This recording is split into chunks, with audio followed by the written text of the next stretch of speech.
Fala galera, beleza? Luiz aqui e hoje o assunto é a seleção brasileira. Mais especificamente, vamos falar sobre os jogadores que encerraram ou não o ciclo após essa Copa do Mundo. Vamos passar nome a nome por cada um dos 26 convocados do Ancelotti e eu já adianto que a idade vai ser um fator preponderante aqui na análise. Também vou levar em consideração a minha expectativa para cada jogador e o momento de carreira que cada um se encontra. Também é importante lembrar que alguns jogadores vão ser convocados nesse início de ciclo, mas dificilmente vão chegar na Copa do Mundo de 2030. Então também vamos falar desses casos. E no próximo vídeo eu vou fazer a minha convocação para a seleção brasileira para a Copa do Mundo de 2030. E aí lá em 2030 a gente vai ver se eu errei ou acertei mais. Bom, vamos começar pelos goleiros, que é claramente uma posição onde o Brasil precisa de renovação, mas também acho que tem bons goleiros brasileiros jovens e acho que essa renovação vai ser feita. Começando pelo Everton, acho que foi uma surpresa até mesmo ele ter ido para essa Copa. Então ele já tem uma idade avançada, tem 38 anos, tá em decadência, né? Saiu do Palmeiras porque o seu nível tá caindo, não tá tão bem no Grêmio. Então foi uma surpresa para essa convocação. Então claramente não tem mais por que ser convocado. Então seu ciclo acabou. Sobre o Ederson, ele já chegou na Copa do Mundo em baixa. Muita gente colocava até como terceiro goleiro atrás do Everton. Ele não vem bem no Fenerbahçe, então é mais um cara que está em decadência e é mais um que eu não vejo por que ser convocado outras vezes. Então é mais um fim de ciclo aí. O Alisson é uma situação diferente. Ele já jogou 3 Copas do Mundo, muita gente não gosta dele, acha que ele não faz milagre. Eu discordo bastante, acho ele um excelente goleiro e, além disso, ele é até hoje o melhor goleiro brasileiro que temos. Não vejo ninguém na frente dele ainda hoje. Como ele já tem uma idade mais avançada, é difícil que ele chegue como titular, pelo menos, na próxima Copa. Eu acho que para terceiro goleiro, ainda existe uma grande chance dele estar na próxima Copa. E para o início do ciclo, eu acho que é praticamente certo que ele vai ser convocado. Então, a não ser que ele não queira, né, que ele se aposente da seleção por vontade própria. Então, acho que ele vai continuar e deve continuar mesmo, porque é um excelente goleiro. Vai depender muito da sua carreira no Liverpool, né? Da continuação dela. Então, não dá para saber exatamente, mas acredito que Alisson continue sim no ciclo da seleção. Agora falando sobre os laterais, que todo mundo sabe que é uma posição muito carente. Nessa Copa mesmo, a gente não foi com os laterais dos sonhos, né? Então, vai precisar de muita renovação. O Ancelotti vai ter que ser criativo até para achar laterais brasileiros jovens e promissores, porque não temos muitos no mercado aí. Tem o Wesley, tem alguns outros, mas não é um leque grande de opções não. Então, começando com o Danilo, lateral do Flamengo, lembrando que ele joga mais como zagueiro hoje no próprio Flamengo, e ele só foi titular da lateral direita porque machucou o Wesley, primeiro machucou o Militão, depois machucou o Wesley. Quem começou como titular na Copa foi o Ibañez, que fez 45 minutos muito ruins contra o Marrocos. E aí o Danilo tomou a posição. Não fez uma Copa tão ruim, é verdade, mas já é velho, é um jogador mais experiente, então não tem por que continuar no ciclo. O Alexandro, lateral esquerdo do Flamengo, é uma situação parecida. Ele foi banco para o Douglas Santos, que nem era um nome que estava em pauta há pouco tempo antes da Copa. Então foi um achado de Ancelotti e foi um lateral que fez uma boa Copa, a gente vai falar dele. Mas o Alexandre também está em queda de rendimento, não faz sentido continuar no próximo ciclo e também é hora de começar a dar chance para jovens. Falando sobre o Douglas Santos, que foi uma grata surpresa, para mim foi um dos melhores jogadores do Brasil na Copa, mas também ele não oferece tantas coisas assim como um lateral, né? Ele é seguro na defesa, toma boas decisões, faz o básico bem feito, mas eu acho que o Ancelotti precisa, além de encontrar jogadores mais jovens, jogadores que ofereçam mais coisas, talvez mais apoio ofensivo, mais velocidade, e também sejam laterais defensores e completos. O Ibañez, ele é um zagueiro que foi improvisado como lateral direito no primeiro jogo, fez 45 minutos ruins e mereceu perder a posição. Mas ele é jovem, tem potencial para evoluir. Talvez se jogar como zagueiro vai aumentar o rendimento dele. Ele joga na Arábia, né? Então talvez seja interessante ele sair de lá e ir para uma liga mais competitiva. Mas acho que para o início do ciclo é bastante provável que ele continue e tenha chance. Agora, falando sobre os zagueiros, eu acho que é onde o Brasil está mais tranquilo para o próximo ciclo, porque além de ter jogadores já com uma boa idade, com um nível muito bom, tem jogadores jovens muito promissores na Europa e talvez até no Brasil, ou em outros centros, né? Mas na Europa com certeza. Bom, começando pelo Bremer, acho ele um zagueiro de nível muito bom, muita força, joga na Juventus, num time grande, então tem jogos importantes lá, de italiano e de Champions. É um zagueiro bom, 29 anos, não vai ser velho na próxima Copa, e para esse início de ciclo acho que pode ser um dos pilares da defesa do Brasil, então deve continuar sendo convocado e acho que faz todo sentido. O Léo Pereira, zagueiro do Flamengo, acho que é o melhor zagueiro do futebol brasileiro hoje, talvez até com alguma sobra, mas já tem 30 anos, não acho que tem nível de seleção, porque acredito que tem muitos outros zagueiros na frente dele. Até jovens promissores que estão na Europa têm um nível mais alto que o dele hoje. Então, eu acho que assim que o Brasil foi eliminado, o ciclo do Léo Pereira acabou. Ele mereceu a convocação realmente, mas não acho que deva continuar sendo convocado, não. Marquinhos é um caso interessante, porque ele provavelmente está no auge da sua carreira, joga no PSG, é o capitão, acabou de ser bicampeão da Champions, é muito importante lá, é um ídolo, mas a história dele na seleção, para mim, já foi escrita e infelizmente não é uma história vencedora. Ele também já tem uma idade um pouco avançada, 32 anos, vai ter 36 na próxima Copa. Acho que daria para jogar, mas o Brasil tem bons zagueiros com idade não tão longe dessas e mais jovens. Então, eu acredito que ele vai continuar no ciclo, se ele quiser, claro. Mas não sei se chega na próxima Copa. Eu apostaria que não. Agora sobre o Gabriel Magalhães. Acho que ele é um dos melhores zagueiros do mundo hoje. Atual campeão da Premier League, vice-campeão da Champions League, perdendo pênalti, é verdade, mas isso é um detalhe. É verdade que na seleção também a última imagem dele perdendo o duelo pro Haaland não é boa, mas é uma coisa que tem que ser superada porque ele é um grande zagueiro e acho que ele vai ser o pilar principal da defesa durante esse ciclo e muito provavelmente chegue na próxima Copa com um nível muito bom.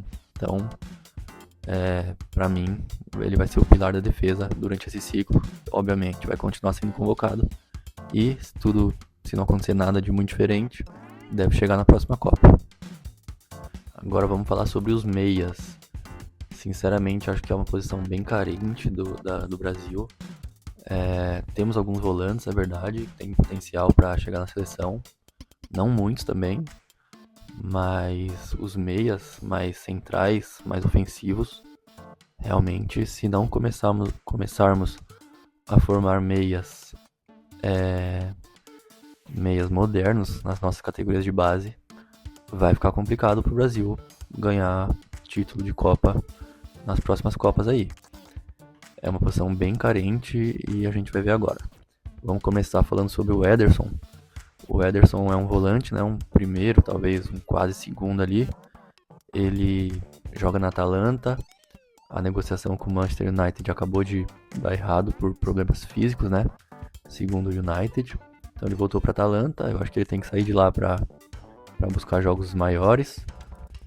Mas ele é jovem, tem potencial até para ser titular da próxima Copa. É um bom jogador, eu gosto dele. É verdade que ele não foi bem nessa Copa. Jogou apenas contra a Noruega, se eu não me engano. Mas não foi bem, foi muito mal. Assim como o time inteiro. Mas ele também teve um destaque negativo. Então, apesar disso, eu acho ele muito bom. É jovem, tem 27 anos. Então eu acho que sim, ele tem que continuar para o próximo ciclo. Até também pela falta de jogadores da posição, né? Então, sim, ele vai continuar, eu espero. E espero que evolua também na sua carreira em clubes. O Casimiro é um fim de ciclo nítido, né? Ele demonstrou nessa Copa que seu nível físico e técnico está em decadência total. Foi muito perseguido, é verdade, mas com razão também. Não fez bons jogos. Tá indo para a MLS, né? Pro Inter Miami. Então é mais um sinal de decadência. Já jogou 3 Copas do Mundo, as outras 2 acho que ele jogou muito bem, eu gosto muito dele, mas acredito que é um fim de ciclo nítido, então não tem mais porquê, tem uma idade avançada, né? Então não tem mais porquê ser convocado, não. Sobre o Fabinho, é importante lembrar que o Fabinho só foi convocado porque o Casemiro deu uma entrevista falando que o único jogador que tinha características parecidas com a dele era o Fabinho, que joga na Arábia já há algum tempo, tá lá, é um nível de enfrentamento mais baixo, a gente sabe. Então, ele sempre que entrou jogou bem, tem que ser falado isso, mas eu não vejo por que ser convocado, porque tá em decadência também, um nível mais baixo, talvez venha pro Brasil, aí vamos ver, mas também já tem a idade mais avançada, então não vejo por que continuar nesse ciclo. Acho que seria mais importante dar chance para jovens jogadores. O Danilo Santos, ele chegou com um nível muito bom, pouco tempo antes da Copa do Mundo, pediu passagem, mereceu a convocação, foi convocado, mas dentro da Copa do Mundo teve poucas chances e não foi bem nas poucas chances que teve, mas ele é um excelente jogador, um volante moderno. Acredito que deveria voltar para a Europa. Acho que a passagem no Nottingham Forest não foi boa realmente, mas ele tem tudo para fazer sucesso por lá. Talvez em um time mais interessante, mas eu vejo ele como um dos titulares, talvez, nesse início de ciclo, nos próximos jogos. Acho que ele está muito à frente de muita gente, então claramente ele deve continuar, ele é muito jovem, e acho que chega na próxima Copa sim. O Paquetá é um caso interessante, né? Ele fez muita falta contra a Noruega. O brasileiro pega muito no pé dele, talvez porque no imaginário do brasileiro a gente quer um meia como Ronaldinho Gaúcho, como Rivaldo, mas a realidade de hoje em dia é o Paquetá, que é um bom jogador, né? O que mais se aproxima de um meia moderno hoje, um meia que ajuda na marcação, ajuda na criação, então tanto no momento defensivo quanto ofensivo ele tem uma boa influência no jogo. E ele não é nenhum jovem, mas também não é tão experiente, então ele vai chegar com uma idade boa na próxima Copa, e pro início do ciclo acho que ele também vai ser um pilar do meio de campo, titular, e deve ajudar muito a seleção ainda. Se vai chegar na próxima Copa, vamos ter que ver o nível que ele vai jogar no clube, se não vai ter nenhuma lesão, claro, mas eu acho que é um jogador importante para o Brasil e até um jogador subestimado. O Bruno Guimarães, ele ficou marcado pelo pênalti que perdeu, infelizmente, né? Na minha opinião, ele não deveria ter batido aquele pênalti, ou seja, o Ancelotti não deveria ter o escolhido para bater, mas aconteceu, bateu mal, mas acho que ele não tem que ficar marcado por isso, até porque ele fez uma boa Copa antes disso. É verdade que o Brasil pegou adversários fracos, mas isso não é culpa dele, né? Ele fez bons jogos, deu assistência, controlou o meio de campo. Contra a Noruega, depois do pênalti, também não foi bem, acho que afetou ele emocionalmente. Mas a verdade é que ele tá indo pro Arsenal agora, muito provavelmente. Então ele vai ter jogos mais importantes, mais pressão. Acho que vai ser importante para ele, para a carreira dele e para a seleção. E acho que ele vai ser o pilar do meio de campo para esse novo ciclo. E deve chegar em mais uma Copa também e com um nível muito bom. Agora vamos falar sobre os atacantes, começando pelo Vinícius Júnior, que acho que é o mais óbvio, né? Ele fez uma boa Copa do Mundo, é jovem, é a estrela de um dos principais clubes do mundo. Aliás, do principal clube do mundo, né, que é o Real Madrid. E ele é uma das estrelas, né, junto com o Mbappé. Talvez tenha sido um pouco ofuscado pelo Mbappé, é verdade. Mas ele ainda tem um papel de protagonista. E foi protagonista também nessa Copa. É verdade que no mata-mata caiu um pouco, mas daria para fazer um vídeo inteiro aqui sobre o que eu acho do Vinícius Júnior e por que ele não vai bem em alguns tipos de jogos e vai bem em outros. Depois eu trago um vídeo só sobre o Vinícius. Mas o fato é que ele vai ser provavelmente o cara da seleção, né? Não só o cara do ataque, mas como o cara da seleção, o dono do time, nesse próximo ciclo, até a próxima Copa aí, que com certeza ele vai ser convocado, se nada de extraordinário acontecer. O Matheus Cunha é um jogador que eu acho um jogador muito bom, mas tem uma coisa que me incomoda nele, que é ele não ter uma posição muito bem definida. Então, ele não é meia, ele não é ponta, ele não é centroavante. Dizem que ele é falso 9, mas eu não vejo ele dessa forma. Por exemplo, o falso 9 pra mim era Roberto Firmino, que tinha um tipo de jogo muito diferente do dele, na minha opinião. Posso estar errado, pode discordar de mim, sem problemas. Mas eu vejo o Matheus Cunha mais como um meia, não um camisa 10, porque a posição real de camisa 10 nem existe mais, praticamente. Mas eu acho que ele deveria se posicionar mais como meia. No United ele joga assim muitas vezes, pelo menos nos jogos que eu vi. Então acho que ele deveria se colocar como meia, até porque é uma posição muito carente. E ele é um bom jogador, toma boas decisões, tem uma técnica muito boa, chega para fazer gol. Então ele é um ótimo jogador, mas eu acho que ele precisa definir melhor qual é a sua posição. O Rafinha é um caso mais complexo, porque ele teve uma Copa muito conturbada, não foi bem dentro do campo, teve muita questão fora do campo. Ele tinha uma expectativa muito alta, e ele mesmo gerou essa expectativa, né? Porque ele é um excelente jogador, é um dos craques do Barcelona. Mas ele tá indo para o Hilal, não é tão jovem assim, já vai ter, se eu não me engano, 33 anos na próxima Copa. Mas eu tinha expectativa nele até para jogar como 10, como meia, acho que ele tem característica para isso e qualidade. Mas temos que ver quais serão os próximos passos, né, da sua carreira, porque parece que ele tá indo para o Hilal. E isso é uma decadência muito grande, né? A gente sabe. Então eu acredito que ele vai continuar sendo convocado para esse início de ciclo, mas não sei se vai chegar na próxima Copa, não. É uma coisa bem que eu tenho muita dúvida, então não consigo nem dizer se eu acho que vai ou não. Eu apenas tenho dúvida. E o que aconteceu com o Luiz Henrique nessa Copa também foi muito estranho, porque depois que o Rafinha se machucou, quem assumiu a posição foi o Ryan, e o Luiz Henrique não teve nenhum minuto. Esperava-se que ele seria quase um 12º jogador, né? Porque ele fez bons jogos, bons amistosos antes da Copa, sempre entrava bem, porém não entrou. Eu acho que muito por uma questão tática, ele deve marcar menos do que o Ancelotti gostaria. E vamos falar sobre o Raya daqui a pouco, mas o Raya tomou a posição muito por essa questão tática, eu acredito. Então, o Luiz Henrique é jovem, é verdade que ele precisa sair do Zenit para ser mais visto até. E nessa posição, o Brasil tem muita competição, tem jogadores melhores que o Luiz Henrique. Então, se ele quiser ter alguma chance, seria importante sair do Zenit. Então, eu acho que ele vai continuar sendo convocado, mas não sei se ele vai se manter no grupo até a próxima Copa.